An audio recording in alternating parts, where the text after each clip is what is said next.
In this OrCAD X Capture video, we are going to cover how users can create and configure a team workspace for collaborative project management.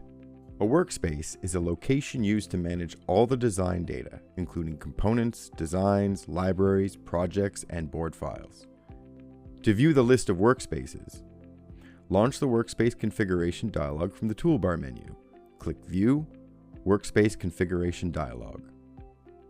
In addition to viewing the list of workspaces, the Workspace Configuration dialog gives users the control to configure other settings. The top field, Component Information System, allows users to select the desired component database. Select Local if you want to use a local CIS ODBC part database. Select Cloud if you want the part database to be saved on the cloud to build your design. The first workspace in the list is always your own workspace, named My Workspace, followed by shared or team workspaces.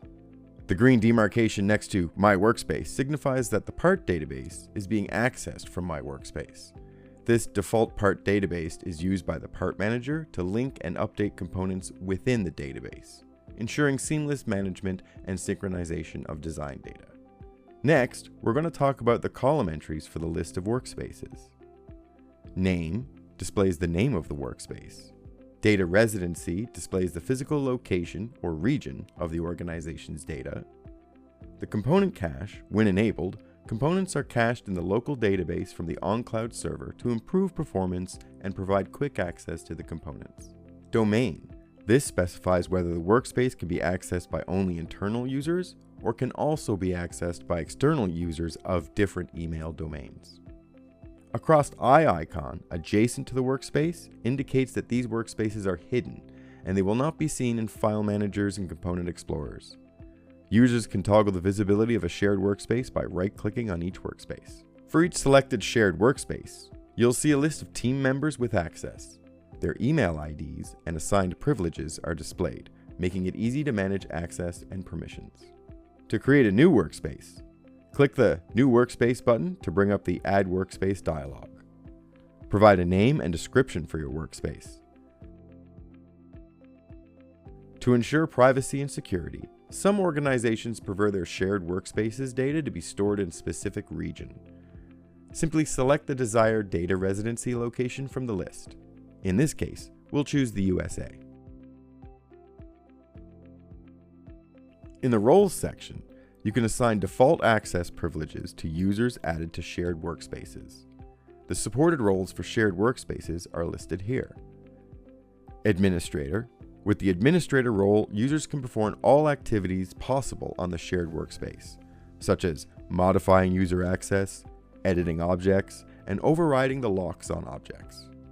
By default, the creator or owner of the workspace is the administrator. Designer. A user with the designer role has full access to all file types in the projects folder of File Manager. Librarian provides part authoring, editing, and publishing capabilities in a shared workspace. A user with the librarian role has full access on all file types in the libraries folder of the File Manager. Designer Librarian provides privileges of both the designer and the librarian role. Viewer provides a read-only access to design and library objects in a shared workspace. With the viewer role, you can only view the design and library files. We'll select viewer role by default from the drop-down. Next, you'll see radio button options for assigning roles. All users in organization assign a specific role to every user within the organization's domain in one step.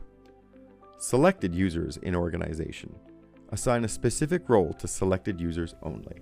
You can also allow external users to access the workspace. Checking this option makes the workspace external, granting access based on assigned roles. We'll enable this option and click OK to finalize the workspace creation. Once added, the workspace will appear in the list. To make it the default, right-click on the menu and select Set as Default. A green marker will indicate it as the default workspace. Next, we'll add members by typing their names and pressing Enter. Afterward, adjust their access privileges and click OK to finalize the workspace creation. Once the workspace is created, it will be seen in both the File Manager and the Component Explorer. The workspace will also be seen by all users who have been granted access to this workspace in their respective file managers and component explorers. So that completes our video on workspace configuration. Thank you for watching. If you have any questions or comments, please leave them below.